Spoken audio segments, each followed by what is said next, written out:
एडीनियम्स की बहुत सारी वैरायटीज़ जो हैं आपको पाकिस्तान में भी देखने में मिल जाएंगी। बहुत सी इंपोर्टेड वैरायटीज़ जो हैं सीड्स के थ्रू यहाँ पर भी ग्रो की जा रही हैं। बहुत सी इंपोर्टेड प्लांट्स भी आते हैं यहाँ पे। लेकिन जो हमारा कॉमन देसी एडीनियम है, जिसको जो यहाँ का नेटिव तो नहीं था, यहाँ का पहले नहीं था, लेकिन इसको सीड से ग्रो कर कर के हम लोगों ने यहाँ के माहौल के हिसाब से भी एडजस्ट कर लिया हुआ है। मेरा ये वाला जो प्लांट है ये इसलिए मुझे बहुत पसंद है, और ख़ास तौर पे इसकी ये वीडियो इसलिए बनाई जा रही है क्योंकि ये कोई आम प्लांट नहीं है, आम होते हुए भी।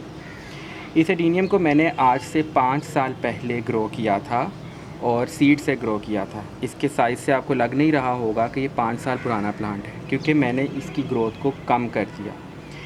इसको मैंने ड्वार्फ वैरायटी बनाने की कोशिश की थी, और मुझे लगता है कि मैं किसी न किसी हद तक जो है उसमें कामयाब भी हूँ, क्योंकि मैंने इसको जो है जब आप इसके उम्र को देखें और आप इस प्लांट के साइज़ को देखें, मेरे हाथ से आपको अंदाज़ा होगा कि इसका जो साइज़ है वो बहुत ही छोटा है 5 साल के प्लांट के हिसाब से।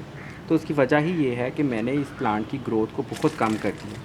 सबसे पहले तो मैंने इसकी जो सॉइल थी वो न्यूट्रिएंट डेफिशिएंट रखी। मैंने खाद वगैरह का इस्तेमाल बिल्कुल नहीं किया।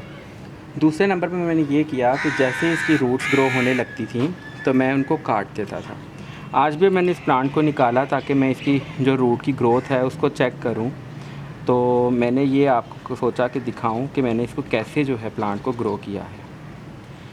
ये देखें, बहुत ही आराम से मेरा ये प्लांट बाहर आ गया है अपनी रूट्स के साथ ही। तो मैंने इसको यहाँ से ही हाफ़ में कट कर दिया था। कट करने से ये हुआ कि इसने न्यू रूट्स तो निकाली, लेकिन वो भी चूँकि न्यूट्रिएंट पुअर सॉइल में थी, जिनमें मैंने खाद बिल्कुल नहीं डाली थी, तो वो उस वजह से ये बहुत ज़्यादा थिक रूट्स नहीं हुई। तो ये आहिस्ता आहिस्ता एक ड्वार्फ एडीनियम में बदलना शुरू हो गया। ना सिर्फ इसकी ये कि रूट ट्रेनिंग भी हुई, लेकिन साथ ही साथ जो है इसमें पत्तों की भी अगर आप देखें तो ये छोटे होते जा रहे हैं अब साइज़ से। तो मैं अब इनकी फिर रूट्स को प्रून कर दूंगा, और ताकि ये जो है ग्रोथ बहुत अच्छी ना हो इसकी। ये जो छोटी रूट्स हैं यही सबसे ज़्यादा जो है आगे न्यूट्रिएंट्स को लेती हैं। तो ये मैंने इसकी जो है रूट्स को कट कर दिया है फिर से, ताकि ये कम से कम न्यूट्रिएंट्स ले और प्लांट जो है एज ज़्यादा हो जाए लेकिन साइज़ ज़्यादा ना हो। तो मेरे पास एक ये देखिए आप, अगर शेप वाइज तो एक बहुत ही ब्यूटीफुल प्लांट जो है आ चुका है, लेकिन मैंने इसको एक सादा देसी एडीनियम के सीड से ग्रो किया था और 3 साल पहले इसको ग्रो किया था, और मैं बग़ैर कोई सॉइल और कुछ भी किए, न्यूट्रिएंट ऐड किए, कुछ भी ऐड किए, इसको ऐसे ही वापस लगा दूँगा। क्योंकि ये हमारी यहाँ लोकल वैरायटी है, तो ये वैसे भी कुछ जो है हार्डी है, और इसमें जो है ज़रूरी नहीं है आपको कि कुछ आप इसको लगाएं, कोई फंगीसाइड कुछ भी लगाने की ज़रूरत नहीं है, ऐसे ही बहुत अच्छा ग्रो करता जाएगा। और साथ में मैंने जो दूसरा काम करना है वो ये है कि इसकी जो है मैं पत्तों को अभी ट्रिम कर दूँगा।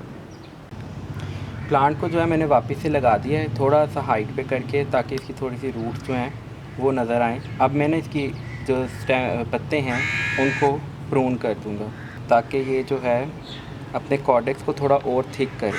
सेकेंडली, बारिशें हुई थी, तो बारिशों की वजह से प्लांट को नाइट्रोजन ज़्यादा मिला है, जिसकी वजह से इसके पत्ते फिर से बड़े होने शुरू हो गए हैं। तो मैं ये काट दूँगा ताकि कम फूड बनाए ये प्लांट, कॉर्डेक्स थिक करे, पानी को स्टोर करे उसमें, और साथ ही साथ जो है इसके लीव्स का साइज़ भी फिर से छोटा हो। मैं बगैर ग्लव्स के कर रहा हूँ, आप लोगों ने ये काम ग्लव्स के साथ करना है, क्योंकि एडीनियम एक पॉइजनस प्लांट है, एक जहरीला पौधा है। ये टिप्स आपके साथ मैंने शेयर किए हैं। आप भी एक प्लांट को सीड से ग्रो करिए और उसके बाद इस तरह से उसको ट्रेन करिए। आप देखिए, ना सिर्फ इसमें मज़ा आएगा, आप लोग गार्डनिंग को एंजॉय करेंगे, बल्कि एक बहुत ही अच्छा जो है शेप का प्लांट आपका खुद का बनाया हुआ आपके पास आ जाएगा। इसको अब मैं पानी दे दूँगा बस।